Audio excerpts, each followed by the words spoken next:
मेरे बेडरूम में जाके इसने सारे लॉक खुले, सारा देखा अच्छा ऐसे।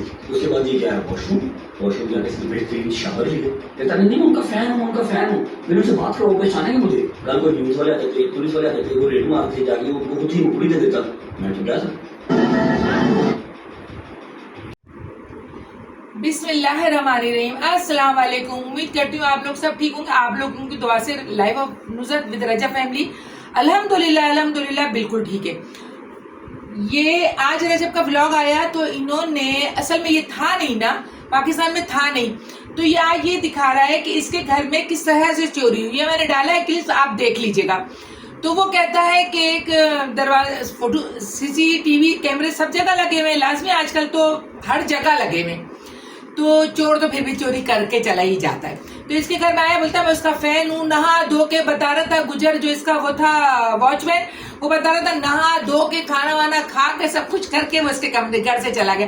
खैर, इसकी ये वाली वीडियो इसको पहुंची है दुबई में, तो ये वहां से व्लॉग बना रहा है कि देखें ऐसे ऐसे चोरी हो गई, ये हो गया वो हो गया, काफी परेशान है। इससे पहले जो इसका व्लॉग आया था वो इसने दिखाया था, मिशी करते हुए दिखाया था करबला में। तो इसने हमें देखे, मैं तो आज तक करबला नहीं गई, इसने दिखाया बहुत अच्छी तरह करबला, सारा देखा हम लोगों ने। अरमान भी होता है कभी करबला चले जाए, मक्का। तो मैं उम्रे में तो 2 दफा जा चुकी हूँ अल्हम्दुलिल्लाह आप लोगों की दुआओं से, मगर मैंने कभी करबला नहीं देखा। मगर इसने बहुत अच्छा दिखाया, क्योंकि इसने हजरत इमाम हुसैन रज़ियल्लाहु अन्हु का 40वां वहीं गुजारा था। 40वां वहीं, जैसे 40वां की डेट थी ना, तो ये वहां मौजूद था। तो इसने मिशी करते हुए दिखाया था, कितना मतलब कहने लगा 7 दिन तक या 8 दिन तक या 11 दिन तक खाने वही लोग खिलाते, 1 रुपया नहीं लेते।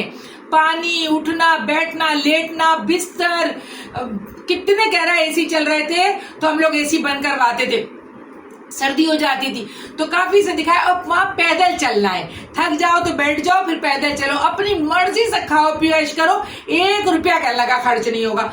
माशाल्लाह माशाल्लाह, बाबा मम्मी भी थे इनके वहां, और इसके चारों हैदर, शहजी, डोगर और रजब खुद वहां मौजूद था। अब वो लोग तो शायद चले गए होंगे अपने अपने घर, और ये जो है ना वापस आ गया दुबई। तो आजकल ही दुबई में, फिर दुबई में इसने आके चौधरी साहब के बेटे की सालगिरह मनाई, बहुत धूमधाम से मनाई। फिर उसको मेरे ख्याल से, भाई वो आपका गेमिंग कौन सा था वो इतना बड़ा, गेमिंग पीसी जिसमें लाइटें जलती थी, गेमिंग पीसी मेरे ख्याल से दिया है, मैंने व्लॉग में देखा था। असल में क्या है, हमारे यहाँ की लाइट जाती नहीं थी, अब बहुत जाने लगी, जिसकी वजह से नेट का इशू हो जाता है। प्रॉब्लम में हम लोग बहुत आ जाते हैं, क्योंकि फिर हम लोगों ने यहाँ यूपीएस वगैरह लगाया नहीं था, तो इसलिए हमें बहुत मुश्किल आती है। आज है इतवार का दिन, सुबह 6:30 बजे लाइट गई हो, 2 बजे दोपहर को आई है, इस तरह करते हैं। ये यहाँ तो के इलेक्ट्रिक है ना, हमारा तो हैदराबाद में वापडा है, यहाँ के इलेक्ट्रिक है, मगर बस। और आज अल्लाह रहम करे, मैं गर्मी का आलम आपको नहीं बता सकती। मैं तो कह रही हूँ कि आज बारिश हो जाए। आज तो मैं मुंह से मांग रही हूँ बारिश, 2 दिन पहले तो मैं मुंह से बारिश नहीं मांग रही थी, आज मैं मुंह से मांग रही हूँ बारिश के, बारिश हो जाए तो ज्यादा अच्छा होगा। बहुत गर्मी है, मैं बता नहीं सकती। खैर, अल्लाह ताला ये गर्मी के दिन भी गुजर जाएंगे, इस गर्मी में भी बोलना चाहिए अल्लाहुम्मा जन्नी मिनन नार, अल्लाह ताला हमें इस गर्मी में भले रख ले, उस गर्मी से बचाए, ठीक है ना। अपने वहां की गर्मी से अल्लाह ताला बचाए, हर एक को बचाए रब्बुल आलमीन। तो बस मैं यही कहूंगी कि ना, मतलब देखें, एक उसको परेशानी में डाला हुआ है। और आजकल तो इस कदर खबरें आ रही हैं, डकी भाई का ही देख लें हाल, बेचारे का क्या से क्या हो गया। सोचा भी उन्होंने नहीं होगा डकी भाई ने कि ऐसा कुछ भी हो जाएगा, मगर देखे ना फिर सारे तो पुलंदे खुल के आ गए ना, कि मकान भी उन्होंने 10 करोड़ का लिया, वो भी किराए का निकला। काफी, मतलब वो क्या कहना चाहिए, मैं तो मुंह से भी नहीं बोलूंगी, क्योंकि ना कहीं खुदा ना करे पकड़ धकड़ ना हो जाए। भाई यहाँ मुंह के अल्फाज ज्यादा पकड़े जाते हैं, मारने वाले का हाथ नहीं पकड़ना है। पहले कहते थे मारने वाले का हाथ पकड़ते, अब नहीं पकड़े, मुंह से बोले हुए अल्फाज पकड़ते। तो अल्लाह जाने उन्हें किस किस बात की सजा मिल रही है। खैर देखे, जिसने जो अगर किया है गुनाह और वो गुनाहगार है, तो बिल्कुल हक सच में फैसला होना चाहिए, और सजा का मुस्तहक है तो उसको सजा दी जाए, और अगर सजा का मुस्तहक रकी भाई नहीं है तो फिर बिल्कुल सजा नहीं दी जाए। बड़ा मतलब दुख हुआ, बच्चे कर जाते हैं, गलती की, पैसे की लालच इंसान को डुबो रही है आजकल, समझ में नहीं आता है।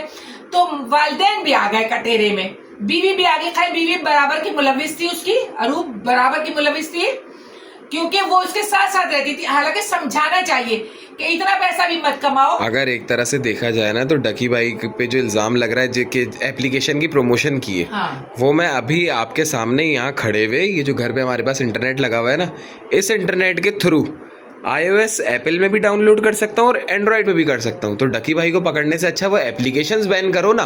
अभी यहाँ 9 मुहर्रम 10 मुहर्रम होता है, ठग करके ट्विटर ब्लॉक कर दिया जाता है, सिमें ब्लॉक कर दी जाती हैं।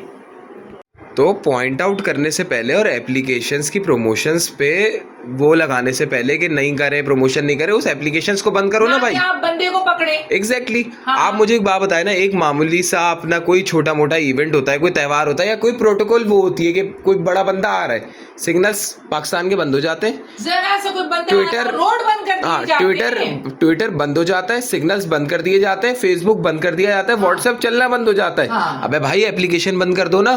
बिल्कुल सही कह रहे हैं मोहम्मद। मैं अभी खड़े खड़े एक ही हमारे घर पे कितने रुपए का नेट लगा हुआ है, 1500 रुपए का मामूली सा हल्का सा नेट। इस 1500 रुपए के नेट पे मैं एप्पल में भी और एंड्रॉइड में भी दोनों में डाउनलोड कर सकता हूँ एप्लीकेशन। तो एप्लीकेशन बंद करो। अल्लाह ना करे कि ऐसा कोई काम करे। Exactly। सही सुभान कह रहे हैं कि एप्लीकेशन बंद कर देनी चाहिए। यकीन जाने एक जगह मैं जा रही थी तो एक टीए पे बच्चे में घुमाने ले गई थी, तो एक जगह एक टीए पे इतनी सारी मैनपुरी बेच रहा था, इतनी सारी, यकीन जाने। मैंने बोला भाई इतने खुलेआम? बोला हाँ, पुलिस वालों को पैसा दे देते, वो रोज सुबह आके पैसे ले जाते, हम तो खुलेआम बेच रहे। हमारे यहाँ मसला यही है ना कि हमारे यहाँ सेकंड प्रायोरिटी को पहले पकड़ा जाता है। शीशे काले पे पाबंदी है। हाँ। रोड पे लोगों की गाड़ियां महंगी महंगी रोक के आप उनपे 25-25 हजार रुपए चालान कर रहे हो। एक दफा मार्केट में अफवाह क्यों नहीं उड़ा रहे कि भाई जिसने काला शीशा बेचा हम उसकी दुकान सील कर देंगे? नहीं, वो बेच रहे, वो धंधे चल रहे हैं। अगर आपने गाड़ी पे लगवाया तो आप पे 25-25 हजार रुपए का चालान है। ये कौन सी अथॉरिटी है भाई? तो मतलब सुभान की गाड़ी में भी काले शीशे लगे हुए, पेपर लगा हुआ था, तो यकीन जाने सुभान की गाड़ी को रोका उन्होंने। तो मैंने बोला हमारे साथ मजबूरी है क्योंकि हमारे जो हस्बैंड है उनके आंख का मसला है, तो इसलिए मैंने काले शीशे पे काला कवर चढ़वाया, पेपर चढ़वाया है। खैर हम उतार देंगे। और वाकई सुभान ने उसी लम्हे उसी वक्त उतार दिया। मेरे सामने एक पुलिस वाला हमारी गाड़ी देख रहा था, 10 गाड़ियां निकल गई। वही तो, ऐसी ऐसी गहरी काली काली मैंने गाड़ियां देखी हैं जिसमें अंदर नजर नहीं आ रहे कि अंदर ये क्या हो रहा है। पुलिस लाइटें, पुलिस सायरन, इन पे पाबंदी है। हाँ। इतना मैं जानता हूँ ये चीजें पाकिस्तान में नहीं बनती, ये सारी चीजें चाइना से यहाँ आती हैं क्योंकि पाकिस्तानियों तो में कैसे इम्पोर्ट हो रही सही है ना। अभी आप एक गाड़ी मंगा ले और उसकी कस्टम ड्यूटी क्लियर नहीं करे, कस्टम वाले रोक लेंगे ऐसा उस गाड़ी को, उसको मट्टी में लतोपत, और आपकी गाड़ी वो आप तक नहीं पहुंच सकती। भाई ये सामान कैसे घुस रहा है मुल्क के अंदर? बिल्कुल सही। मुझे आप इस चीज का जवाब दो ना।